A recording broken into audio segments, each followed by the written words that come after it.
Waalaikumsalam warahmatullahi wabarakatuh. Bismillah, alhamdulillah. Wassalatu wassalamu ala rasulillah. La hawla wa la quwwata illa billah. Asyhadu an la ilaha illallah wahdahu la syarika lah. Wa asyhadu anna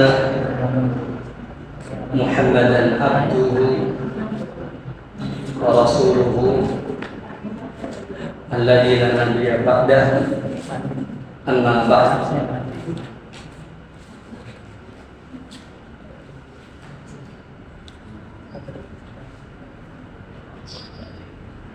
Ayuhal asatidah dari sahabat Assalamualaikum. Alhamdulillah, syukur alhamdulillah. Pada kesempatan ini kita dapat bermajlis kembali di masjid yang semoga dirahmati oleh Allah Subhanahu wa taala. Salawat dan salam semoga tercurah kepada Nabi kita yang mulia Nabi Muhammad SAW, kepada keluarganya, kepada para sahabatnya, serta kepada pengikutnya yang setia sampai yaumul qiyamah. Baiklah, kita akan melanjutkan pembahasan kita. Sudah sampai halaman berapa ya? Halaman 8.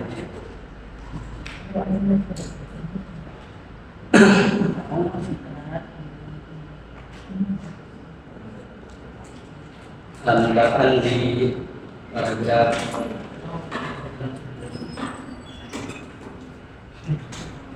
yang ketiga barangkali. Qala al-mu'allifu qala asy-syarih hafidhahu ta'ala fa idza aradta hadhihi al-qawaid wa fahimtaha sa'ula 'alaika ba'da dhalika ma'rifatut tauhid. Itu barangkali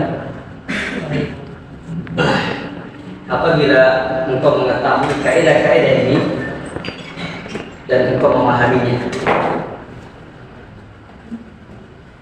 Ini sudah pernah dibahas ya. Maka mudah atasmu setelah itu ma'rifatul tauhid, untuk mengetahui tentang tauhid. Begitu. Alladzi ba'atsallahu bihi rusulahu, yang Allah mengutus para rasulnya, wa anzala bihi kutubahu, dan Allah telah menurunkan kitab-kitabnya. Kemudian wa ma'rifatus syirki, tadi ma'rifatut tauhid ya, ma'rifatut tauhid.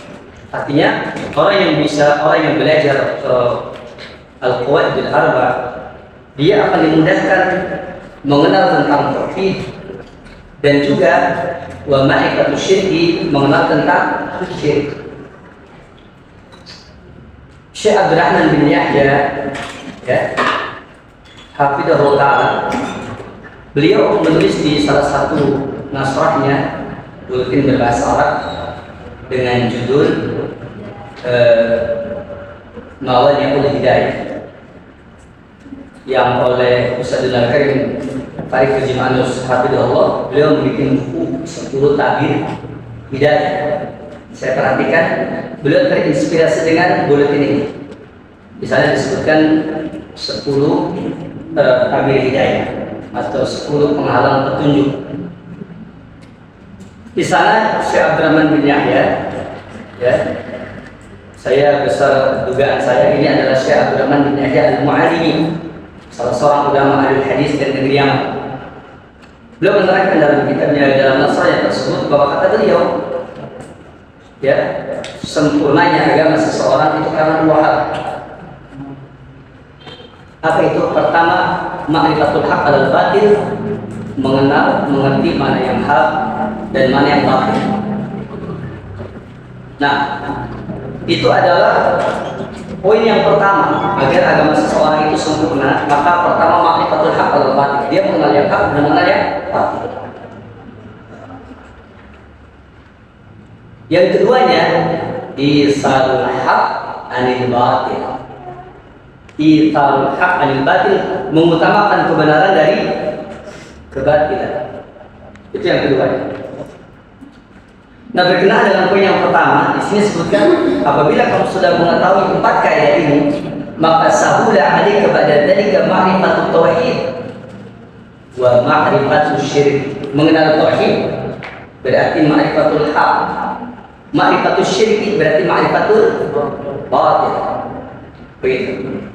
Mengenal kebenaran dan mengenal kebatilan. Adapun at-tauhid alladzi ba'atsallahu bihi rusulahu wa anzala bihi kutubah. Kenapa Allah mengutus rasul untuk menerangkan tauhid? Mengapa Allah menurunkan kitab-kitab untuk menerangkan tauhid? Adapun poin yang kedua, yaitu ma'rifatus syirki, mengenal kesyirikan, alladzi haddarallahu minhu, yaitu yang Allah peringatkan dari kesyirikan tersebut, wa bayyana khatrahu wa darahu fid dunya wal akhirah, dan juga yang Allah jelaskan bahayanya juga kemadaratannya di dunia maupun di akhirat. Karena kita semua tahu bahwa siapa yang berbuat kesyirikan, apabila syiriknya syirik akbar, maka dia akan masuk neraka selama-lamanya. Adapun kalau syiriknya syirik asghar, maka dia masuk neraka meskipun tidak selamanya. Selanjutnya, wa hadza amrun muhimun jiddan. Ini adalah urusan yang sangat penting. Bahkan wa huwa alzamu 'alaika min ma'rifati ahkami sholati wa zakat wal ibadati wa sa'iri umuri diniyah. Bahkan dia lebih harus atas kamu, ya, daripada mengetahui hukum-hukum tentang sholat, daripada mengetahui hukum tentang zakat dan ibadah-ibadah yang lainnya serta seluruh urusan agama. Lianna hadha huwa al-amru al-awwali wal asas. Karena ini adalah urusan yang pertama dan juga urusan yang mendasar. Bahkan saya pernah menyampaikan di dalam kitab Sahih Bukhari dijelaskan ada orang yang masuk surga hanya bermodalkan qaulu la ilaha illallah. Hanya bermodalkan itu, la ilaha illallah yang tidak batal, maka dia masuk surga. Walaupun amalannya habis. Ya jangan tanya akan neraka dulu apa tidak. Pokoknya penting masuk surga. Karena orang masuk surga cuma dua, masuk surga dari awal dan masuk surga pada akhirnya. Dari awal berarti dia tidak pernah masuk neraka, pada akhirnya artinya meskipun pernah di neraka, akhirnya dia masuk surga. Lianna as-salata wa zakata wal hajja wa ghairaha min al-ibadati la tasih idza lam tubna ala asli al-aqidah as-sahihah. Karena sesungguhnya salat, zakat, haji dan yang lainnya, ibadah apapun dia tidak sah apabila tidak dibangun di atas prinsip akidah yang benar. Wa hiya at-tauhidul khalisu lillahi azza wa jalla, yaitu tauhid yang murni karena Allah azza wa jalla. Nah, ini yang kemarin pernah kita bahas, ya, dan saya sengaja diulang juga, yang intinya bahwa memahami al-qawaidul arba', 4 kaidah penting ini yang di dalamnya kita akan membahas tentang hakikat kesyirikan, maka insya Allah orang akan lebih mudah mengenal tauhid dan orang pun akan lebih mudah mengenal tentang hakikat kesyirikan. Faqad qaddama rahimahullah li hadhihi al-qawaid al-arba' bi muqaddimatin 'azimah. Dan Syekhul Islam Muhammad bin Abdul Wahhab rahimahullah, beliau telah, ya, mendahulukan muqaddimah yang agung bagi 4 kaidah ini. Mukadimahnya luar biasa. Ya, udah pernah kita bahas ya kemarin. As'alullah al-Karim Rabbal Arsyil Azim ayyat awwalaka dunya wal akhirah wa an yaj'alaka mubarakan aynama kunta wa an yaj'alaka mimman idza u'tiya syakra wa idza tuliya sabara wa idza adnaba istaghfara fa inna hadhihi thalatha unwan sa'adah. Ini adalah mukadimah sebelum menerangkan tentang apa? Tentang al-qawaidul arba'ah tadi. Maka dikatakan ini mukadimahnya mukadimah azimah. Kenapa? Fiha ad-du'a li talabatil ilmi. Karena di dalamnya ada doa untuk para penuntut ilmu. Ya, doa untuk para penuntut ilmu. Diawali dengan kalimat tersebut.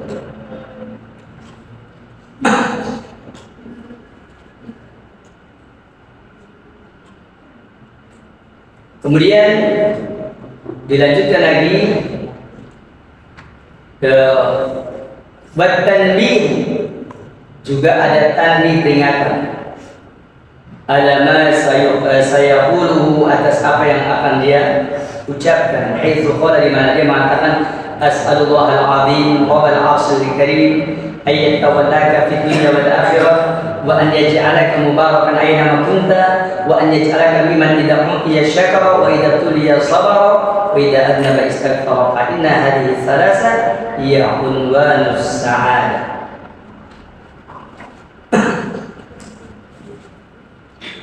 Artinya kalimat yang diajarkan ini adalah kalimat yang luar biasa, karena pada kalimat tersebut kita mendapatkan pelajaran yang luar biasa yang dituliskan oleh Syekh Isa Muhammad bin Abdul Wahab rahimahullahu ta'ala.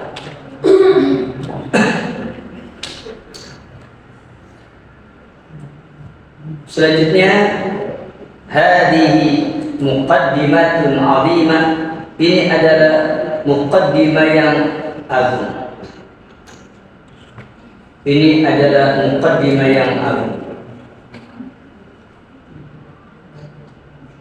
Fiha du'a'un minasy-syekh rahimahullah likulli talibi ilmin yata'allamu aqidatahu yuridu bidzalika al-haqq.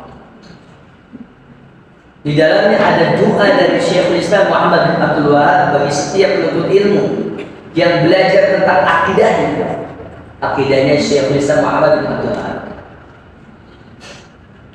Syekhul Islam Muhammad bin Abdul Wahab menerangkan tentang akidahnya nggak ragu, nggak malu, ya, dan juga tidak bimbang karena beliau berbicara di atas al-haq.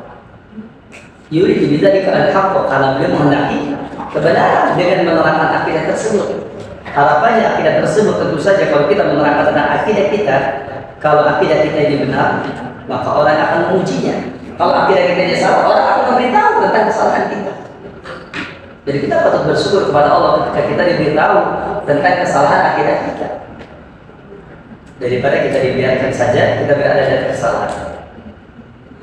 Wa yuridu bidzalika tajannubad dhalali wasyirk, dan ya, yang bermaksud dengan hal tersebut tajannubad dhalal, yaitu menjauhkan dirinya dari kesesatan, wasyirk, dan dari kesyirikan, dan menerangkan tentang akidah, yakni mempelajari akidah Syekh Islam Muhammad bin Abdul Wahab, dan di dalamnya berisi tentang kebenaran akidah Ahlussunnah wal Jamaah. Maka tentu saja orang yang pelajarinya harus bertujuan itu, yuridu bidzalika al-haqq wa yuridu bidzalika tajannubad dhalal wasyirk. Tapi kan ada orang yang mempelajari akidahnya Muhammad bin Abdul Wahab tujuannya mencari celah-celah, seperti yang dilakukan oleh Syekh Dahlan. Dahlan kalau dibalikan jadi Mas Hadi, ya, namanya Mas Hadi, tapi biar gaya, biar legend, jadi Dahlan. Itu kalau antum balik jadi Mas Hadi, ya, Jemaah sekalian, orang kalau kalau nama saja, nama dirinya dan disembunyikan, itu berarti mengandung tipu muslihat. Makanya kita jangan suka menjadi orang yang seperti itu. Ya, kita itu harus jadi orang yang jelas apa yang kita lakukan, sehingga kalau kita keliru juga ada yang mengingatkan. Dan itu faedah yang besar kalau kita diingatkan orang lain. Ya. Dan kalau kita mengingatkan orang lain juga tujuannya adalah kebaikan, bukan untuk merendahkan, bukan untuk menjatuhkan seperti itu. Wasyirki dan menjauhi dari kesyirikan. Fa innahu maka sesungguhnya hari bi an yatawallahu fid dunya wal akhirah merupakan satu kemestian bahwasanya Allah Taala yakni akan melindunginya, ya loyal kepadanya, ya akan melindungi dia, loyal kepada dia di dunia wal akhirah, di dunia maupun di akhirat. Artinya sudah selayaknya ya orang yang seperti ini, fa innahu hayyun bi an yatabalagha Allah fi dunya wal akhirah, orang yang mempelajari kitabnya Syekh Isa Muhammad bin Abdul Wahhab dalam rangka mencari kebenaran, dalam rangka menjauhi kesesatan dan juga kesyirikan, maka layak bagi dia untuk dilindungi oleh Allah di dunia maupun di akhirat. Wa idza tawallahu Allah fid dunya wal akhirah, dan apabila Allah Taala melindungi dia ya di dunia dan di akhirat, fa innahu la sabila ilal makari, maka sesungguhnya tidak ada jalan kepada perkara-perkara yang makruh, kepada perkara-perkara yang benci, antasila ilaihi, untuk sampai padanya. La fi dinihi wa la fi dunyahu, tidaklah dalam urusan dunia, dalam urusan agama, dan tidak boleh dalam urusan dunia.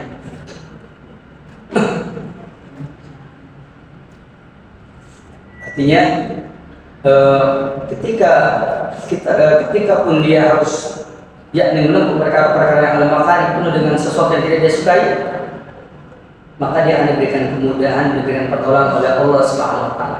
Dan ketika Allah menolong kita, itu karena Allah mencintai kita. Karena at-tawalli hakikatnya adalah an-nasru ya wal mahabbah, yaitu pertolongan dan kecintaan. Qala ta'ala, Allah Ta'ala berfirman,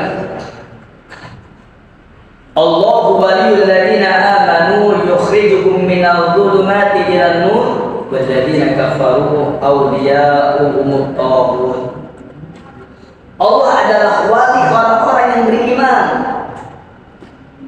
Allah keluarkan mereka dari kegelapan menuju cahaya. Kalau kita berada di atas jalan yang benar, itu semakin banyak mempelajari agama Islam, maka akan semakin dikeluarkan dulumatnya, kegelapannya, dan akan semakin terang karena dia berada di atas cahaya. Yukhrijuhum minadh dhulumati ilan nur. Adapun orang-orang yang kafir, walladzina kafaru awliya'uhumut taghut. Adapun orang-orang kafir, maka wali mereka adalah taghut. Wali mereka adalah taghut. Nah, dari firman Allah yang mulia ini, maka Allah adalah walinya orang-orang yang beriman. Allah melindunginya orang-orang yang beriman. Allah akan menolong orang-orang yang beriman dengan sebab kecintaannya kepada walinya. Dan Allah Taala, pertolongan yang sangat penting adalah apabila seorang hamba dia dikeluarkan dari kegelapan menuju cahaya. Semakin paham, semakin mengerti. Sampai kita belajar agama, ternyata kegelapannya semakin banyak. Semakin lama kita belajar agama, semakin banyak kegelapannya.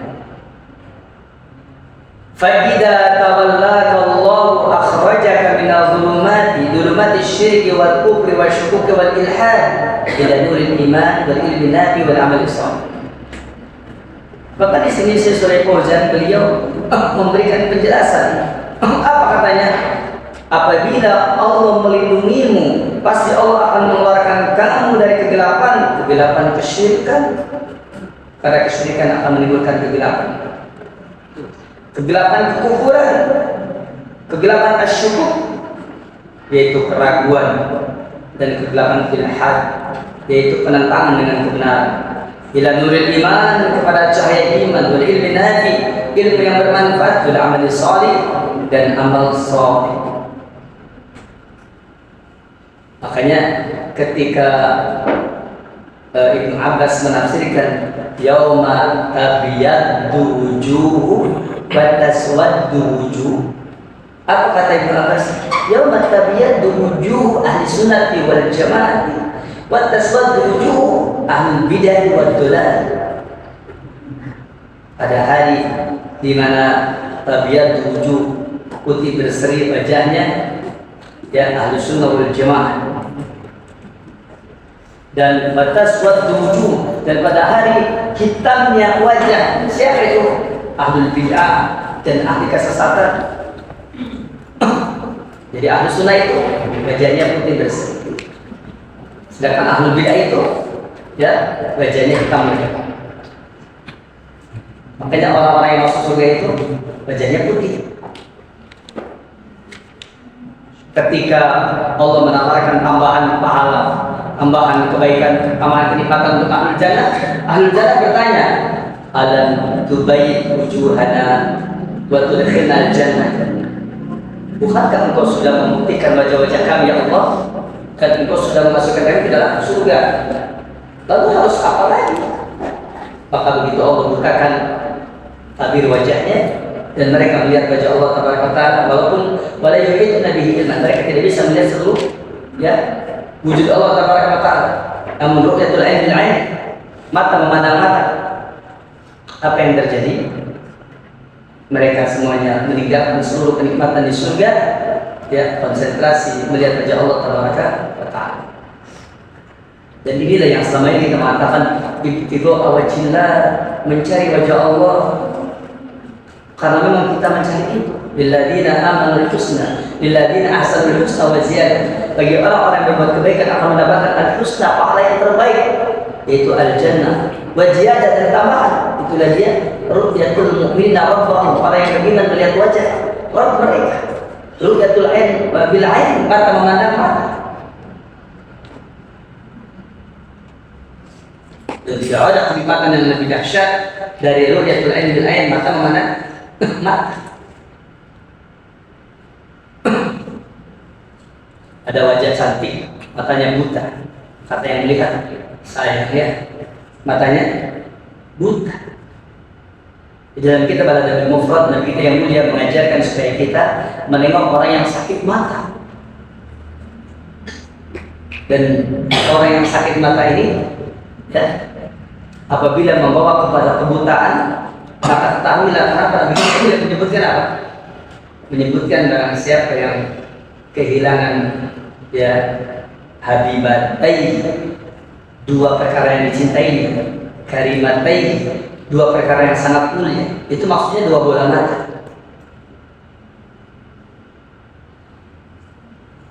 Kalau ada orang, ya ada orang yang dibunuh, maka dia ya, dibebaskan oleh keluarganya dari dibunuh tadi, maka di sana diberikan dia ya, diberikan tebusan. Nah, itu kalau mata dicongkel satu, maka dianya setengah dari yang ini. Dan kalau dicongkel dicongkel dua, maka sama dengan satu jiwa tadi.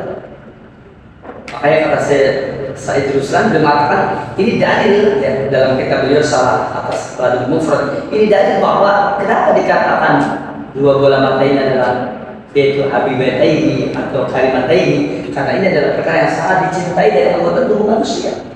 Karena ini adalah merupakan bagian yang sangat dimuliakan dari anggota tubuh manusia. Betapa berbahagianya hamba Allah Taala yang dua bola matanya masih dia miliki. Dan betapa bersabarnya orang yang ketika dia tidak memiliki dua bola matanya. Dan kenapa Nabi kita yang mulia mensyariatkan supaya menengok orang yang sakit mata sekalipun jangan menganggap remeh sakit mata. Karena banyak orang yang sakit mata akhirnya dia hilang apa? Hilang pandangannya, tidak bisa lagi melihat.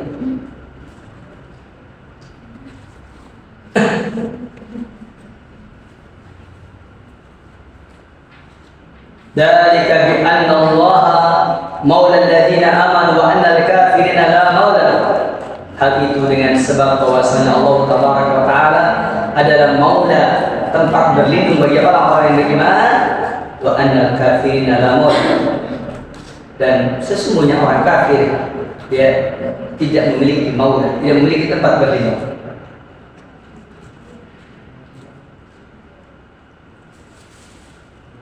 Fa'idha tawallakallahu biri'ayatihi wa tawfiqihi wa hidayatihi fid dunya wa fil akhirah. Lalu apabila Allah Tabaraka wa Ta'ala melindungimu dengan cara memberikan perlindungannya, memberikan taufiknya, pemeliharaannya, taufiknya, hidayahnya di dunia dan di akhirat, fa innaka tas'adu sa'adatan la syaqqa ba'daha abada. Maka sesungguhnya engkau akan mengalami kebahagiaan yang benar-benar. Tidak pernah ada kecelakaan setelahnya selama di dunia. Di dunia yatawakkallah ya yatawallaka bil hidayati wa taufiqi wa sayri al manhaj. Adapun di dunia, maka Allah akan melindungi kamu dengan petunjuk, bil hidayah dengan petunjuk, al hidayah hidayatul ilmi, wa bi taufiq dengan taufik yaitu amal. Kemudian wa sayri al manhaj salih, dan berjalan di atas manhaj yang selamat. Dalam hidup ini tidak ada yang paling berharga kecuali di atas jalan yang benar.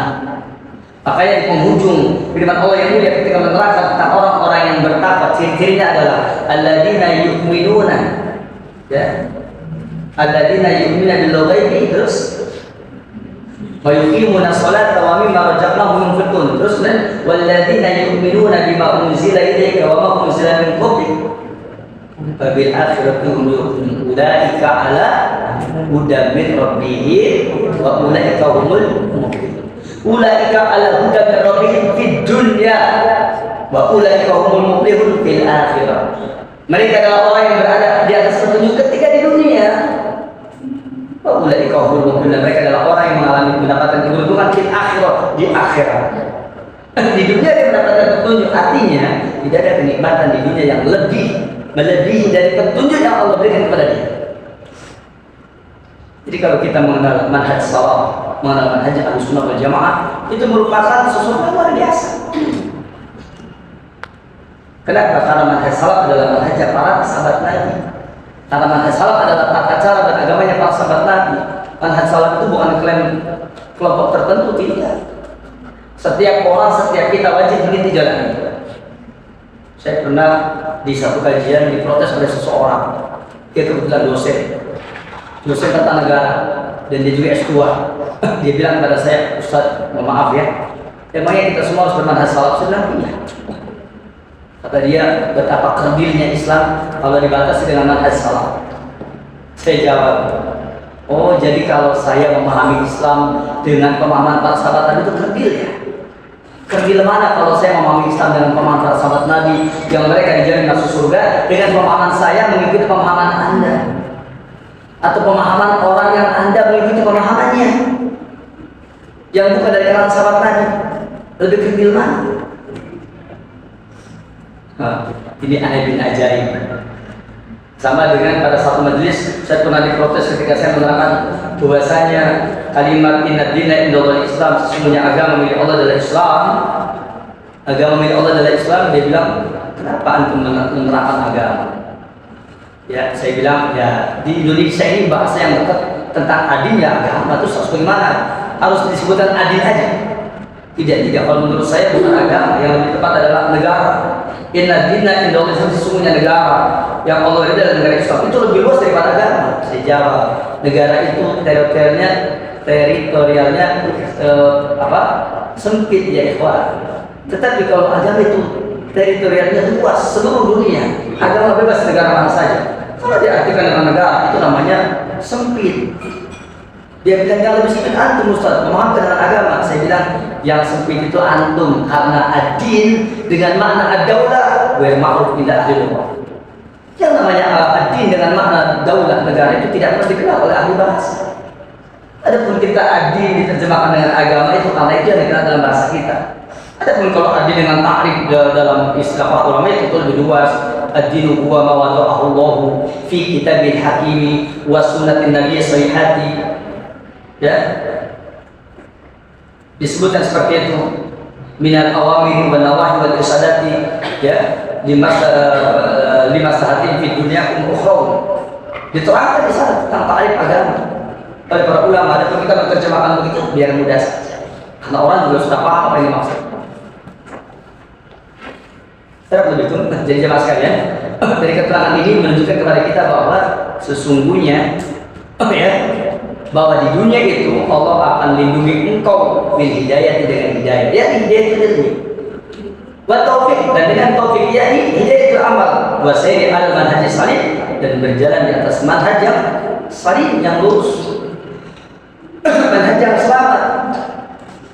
Dan kita jangan malu ketika kita mengatakan ada salafiyun insyaallah. Tidak perlu malu. Saya adalah seorang salaf. Walaupun sekarang salaf digempur dari sana sini, katakan saja begitu. Saya pernah ditanya oleh salah seorang kandidat doktor dari Universitas Islam Negeri. Oh mungkin ya, dia dari Jakarta datang jauh ke kampung saya, hanya ingin melakukan interview kepada saya tentang kenapa sih Ustaz antum mesti beragama salah. Saya bilang, apa saya salah kalau saya ingin beragama dengan cara beragamanya sahabat Nabi? Saya tanya kepada dia, saya tanya kepada Anda, apa Anda benci dengan sahabat Nabi? Apakah Anda mengenal agama ini tidak lewat jalur para sahabat Nabi? Itu sudah jalur panah, loncat. Kalau kepada tabi'in dan ilmu hadis itu namanya mursal hadis saya akhi. Saya tanya, antum pernah di Pondok enggak? Pernah Ustaz. Di mana? Di Jawa Tengah. Berapa lama? Ya, lumayanlah 6 tahun. Antum 6 tahun di Pondok, masih nggak ngerti yang begini. Antum kan sering bilang salawat dan salam semoga terlimpah curahkan kepada Nabi kita yang mulia, kepada keluarganya, kepada siapa? Antum kan aku kepada para sahabatnya. Loh, orang yang antum doakan tiba-tiba pemahaman kita mengikuti mereka nggak boleh, terus pemahaman siapa lagi ya? Di zaman Rasul masih hidup, selain pemahaman sahabat Nabi, pemahaman siapa? Coba antum jawab. Ya iya sih katanya. Ya pemahaman Yahudi, pemahaman Nasrani, pemahaman orang kafir. Terus kayak itu dia antum pilih, so pilih A, B, C, D. Pemahaman sahabat Nabi, pemahaman siapa tadi? Yahudi, Nasrani dengan kafir. Antum pilih apa? Ya Allah katanya. Masa yang boleh nggak ngerti. Ya. Ini akibat pemikiran yang sektarian. Bahkan mereka menuduh kita sektarian. Ya. Jadi tidak perlu ragu orang menisbatkan diri kepada manhaj salaf. Wah Ustaz, saya mau bukan salafi, saya mau bebas aja lah, muslim bebas. Saya jawab boleh, masih boleh. Tapi ente hidupnya di zaman Nabi itu muslim bebas. Kalau zaman sekarang nggak bisa muslim bebas. Sekarang itu muslim banyak. Ada muslim yang sesat, ada yang tidak sesat, ada yang ahli maksiat, ada yang taat, begitu. Gak bisa orang mengatakan muslim doang sekarang. Harus jelas muslim apaan. Dulu di Seattle ya itu ada Islam, orang yang pengen masuk Islam itu kalau perempuan itu harus diuji coba dulu sama gurunya, tidur 1 malam begitu ya, baru sah jadi muridnya. Masa Islam begitu? Ngomongnya kan Islam ya. Dilanjutkan kemudian wa fil akhirati, di akhirat yatawallaka Allah akan melindungi kamu bi an yudkhilaka jannatahu, dengan cara Allah masukkan kamu ke dalam surganya khalidan mukhalladan, dengan kekal abadi fiha, di dalamnya la khaufun wala maradun wala syaqun wala kibarun wala maqadi. Apa itu? Ya. Katakan tidak ada rasa takut, tidak ada penyakit, tidak ada kecelakaan, tidak ada ketuaan. Nanti kita ini di surga nanti insya Allah taala umur kita semuanya 33. Antum yang sudah lebih balik lagi, antum yang masih kurang ditarik, umurnya 33 tahun. Antum bisa baca di kitab-kitabnya para ulama, di antaranya kitab tentang Al-Fawzul Azim wal Khusrul Mubin karya Syekh Sa'id bin Ali bin Wahab Al-Qahtani. Itu disebutkan tentang umur kita itu 33 tahun, Masya Allah. Makanya yang ikhwan, kalau antum belum nikah udah umur 30 tahun, cepat, jangan sampai melewati 33 tahun. Itu masa yang paling dahsyat. Karena kalian ada yang memuja 45 tahun nikah juga itu, udah kelewatan. Ya. Kalau kerupuk udah kapes ya Pak. Tahu kapes ya? Sudah kurang semangat ya. Akhirnya orang Jawa pasti kampus. Wala kibar wala makari, yakni tidak ada makari, perkara tidak disukai. Wa hadhihi walayatullah li 'abdi al-mu'min. Ini adalah perlindungan Allah kepada hamba yang beriman di dunia dan akhirat. Qala Ibnu Qayyim, kata Imam Ibnu Qayyim, idza tawallahu mu'rubun dunal wara tawallahu al-'azim as-sa'id.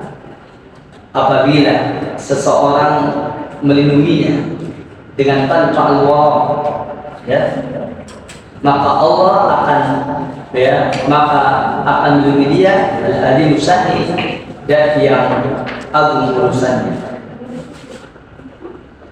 Al-wara yakni maknanya adalah manusia, makhluk. Maka ketahuilah bahwasanya sesungguhnya Allah dan yang maha agung urusannya yang akan melindungi. Artinya ya, kita tidak perlu takut ketika kita senantiasa berada di atas kebenaran, karena Allah yang pasti akan melindungi kita semua, insyaallah.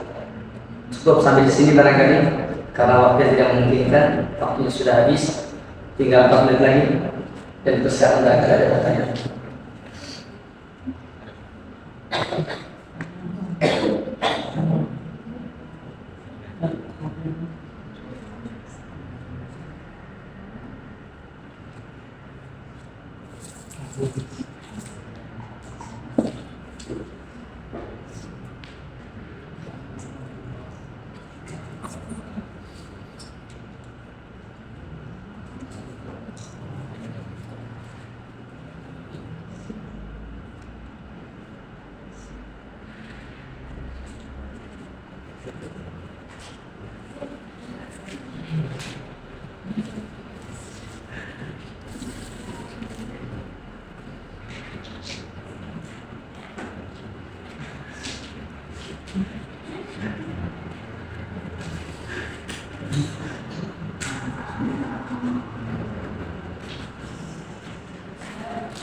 Ya, silakan. Siapa yang mau bertanya?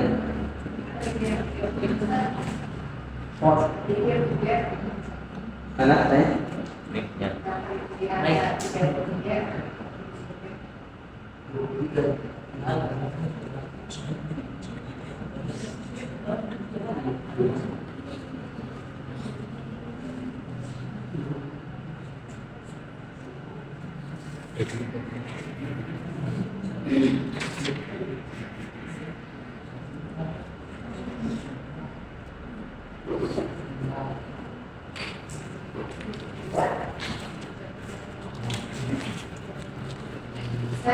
Ya. Apa katanya? Kenapa dipilih angka 33? Kenapa dipilih yang 33? Oh, jawabnya ya tidak tahu, karena Rasul yang menerangkan begitu. Ya, Rasulnya menerangkan begitu di hadis-hadisnya. Kalau kenapanya saya kurang paham, tapi di antara hikmahnya, kalau menurut para ahli ilmu, itu dengan sebab karena itu adalah usia yang paling hebat, ya. Karena penduduk surga itu kalau melakukan hubungan suami istri, itu kemampuannya bisa 100 kali ejakulasi. Itu menurut penjelasan dari hadis-hadis Nabi yang mulia.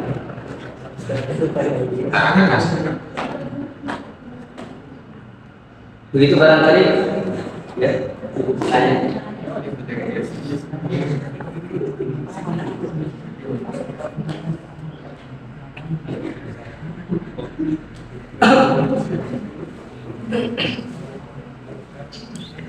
Saya mau tanya, siapa yang dulu pernah melakukan hubungan intim ketika di dunia kepada 100 wanita? Siapa?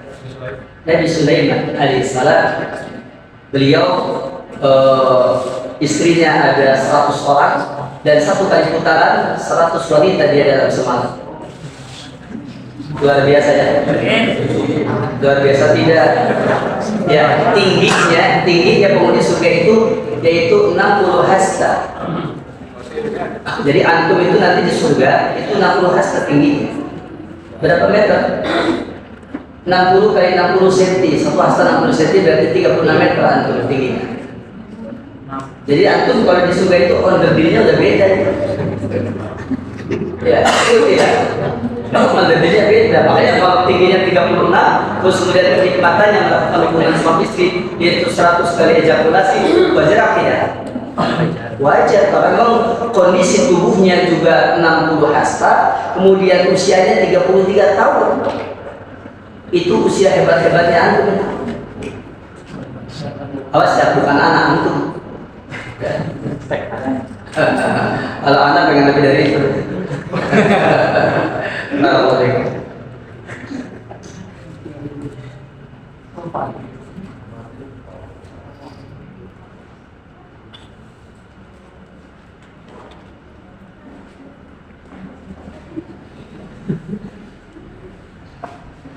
Ada lagi?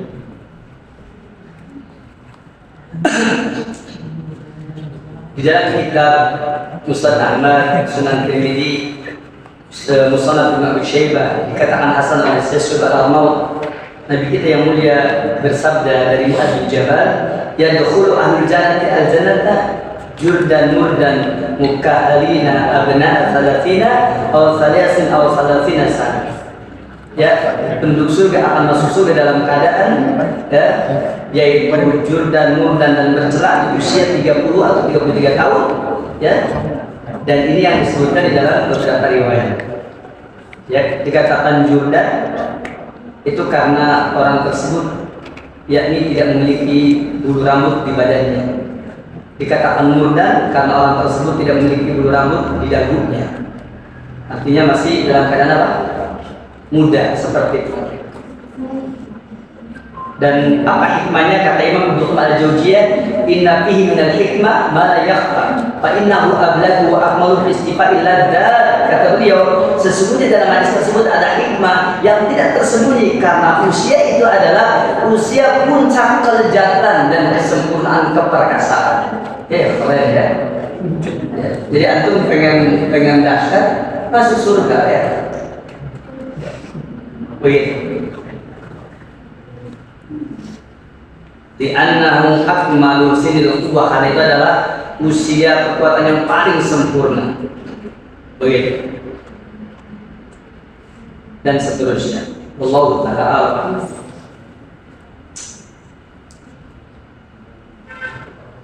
Jadi nanti di akhirat tidak ada nenek-nenek ya. Yang ada adalah wanita berusia 33 tahun. Lagi cantik-cantiknya Ustaz. Ya, matanya ngeliat terus ke suaminya, nggak pernah lihat laki-laki lain. Ya, antum tahu burung merpati, burung ngeket tahu kan? Iya, seperti itulah kurang lebih. Ya, ini tidak melihat laki-laki lain, tidak melihat wanita lain, seperti itu. Luar biasa. Baik, saya kira cukup. Insyaallah sampai di sini kita akhir di sini. Subhanallah. Allah bihamdika asyhadu an la ilaha illa anta astaghfiruka wa atubu ilaik. Assalamualaikum warahmatullahi wabarakatuh.